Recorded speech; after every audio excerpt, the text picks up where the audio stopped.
As the drug problem changes in this city, heroin is emerging as a major problem. We'll be focusing our best trained detectives on that problem. I don't want them chasing down 25-gram bags of marijuana. Welcome back. That was the head of the New York City Police Department discussing new liberal marijuana enforcement rules that went into effect in mid-November.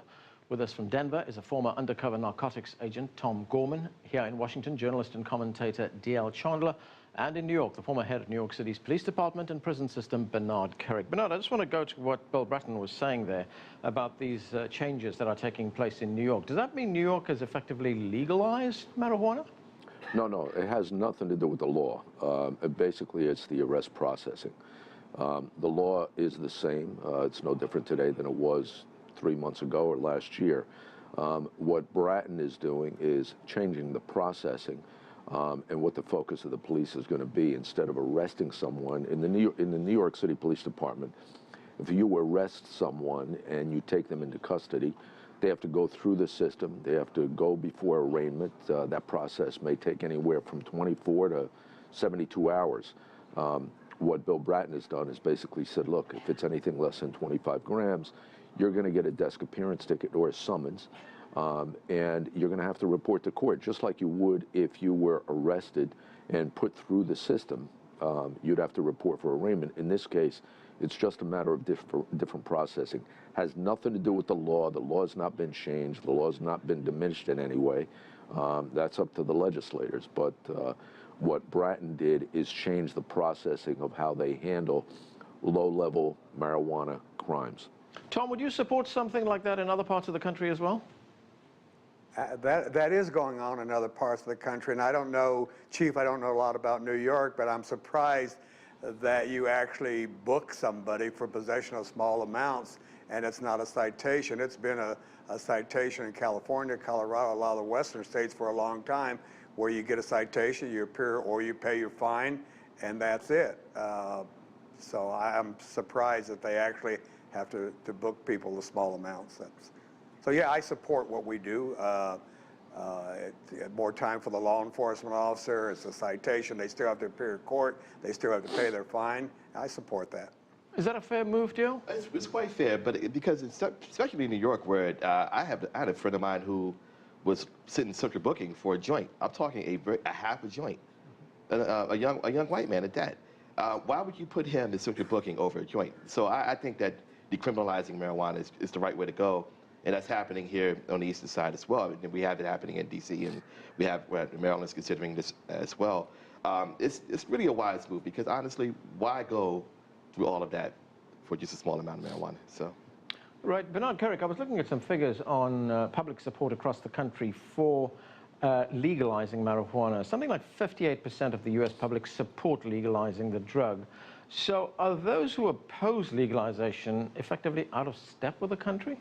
No, you know what, I think it's, you know, everybody has their personal opinion. Everybody has, you know, social acceptance for different things, a variety of different things. I'm personally opposed to legalization because I think it creates addiction, and I've had enormous addiction problems in my own family. My mother, my father, my sister, and these are personal to me, and I don't want to see anything that creates other addictions, and it does, whether you like to say it or you agree with it, it creates another addiction, and I'm personally against it. So, and I think that's, the rest of the country has opinions, maybe just based like mine, that they're either for it or against it. I'm personally against it. Right, Bernard, the other thing is that the particular drug, marijuana, has been used for medicinal purposes as well.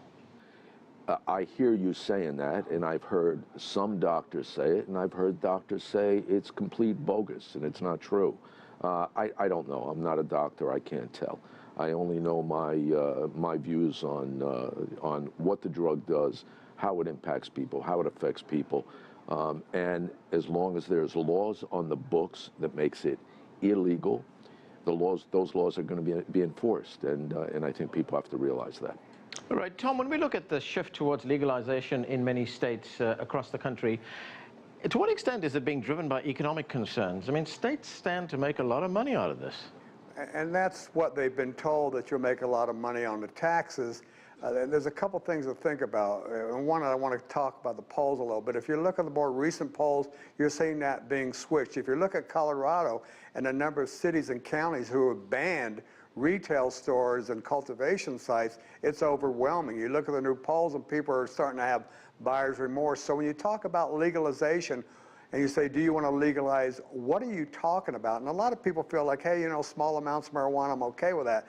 They're not thinking about a whole big marijuana industry, much like the tobacco industry, which the whole purpose is to get more customers to sell more product. And how do you do that? You entice people to use tobacco or marijuana. That's not what they were thinking. And we're seeing in Colorado big time where people are saying, not in my town, I don't want it in my town. And when the taxes, if you look at Denver, for instance, $5 million they figure they're going to bring in. 3.5 of that is to regulate the industry. So now you're talking about $1.5 million, not counting the fact that ERs have gone up, hospitalizations have gone up, traffic fatalities have gone up. What does that cost you? They figure for every traffic fatality, it's $1.4 million. You're not looking at the cost on the other end. And if we look at tobacco and alcohol, it's overwhelming that no matter what you tax those products, they don't pay for the social cost. Alcohol is about 10%, tobacco is about 12%. That's not a good investment. Dale, I want to get back to something else. If we look at marijuana use across the country, roughly equal among blacks and whites, yet blacks are 4 times more likely to be arrested for possession. Some states, of course, as we know, have legalized that drug. Is that going to have the effect of actually minimizing this racial disparity? Well, we hope so, because, I mean, racial targeting is a problem in this country. And, of course, you know, police officers across the country are trained to stop crime. And we respect that. Most people respect that. But I don't think there's any question that some demographics are targeted heavily more than others. We got to do away with that. Somewhere along the way, we have to do away with that line of thinking.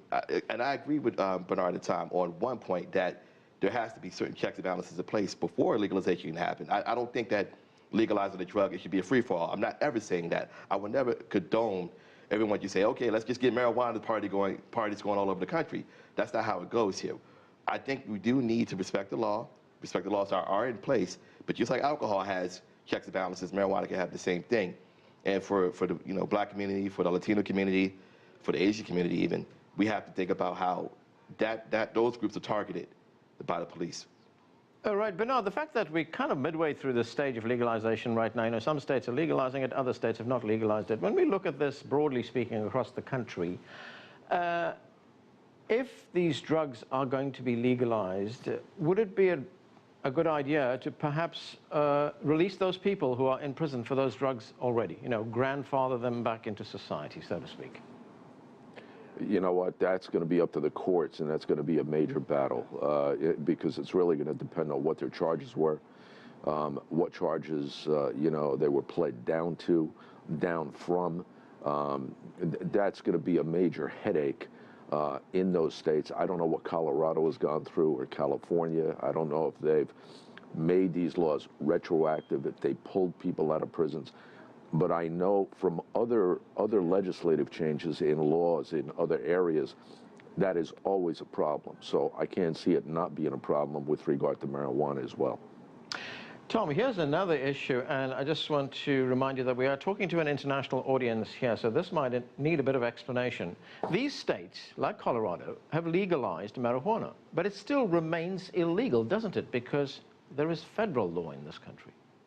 You know, that's such a great point, and it's for a law enforcement officer that's been sworn to uphold the law and the Constitution, it is such a hypocrisy, because what these states have done is they have authorized and they have licensed people to violate federal law. You can't do that. They, in fact, every legislator that votes to regulate it, every city council that's involved in the regulation is aiding and abetting a federal felony, because federal law takes precedent over state law. So for somebody that believes in the law, and we need to obey the law and tell our kids, you know, whether you like it or not, the law is the law and we need to obey it, we now have states that are advocating violating federal law. It's just mind-boggling that this has been allowed to go on. Can I just touch on that for a second, what he just said? Go ahead, Bernard. Here's the problem we have.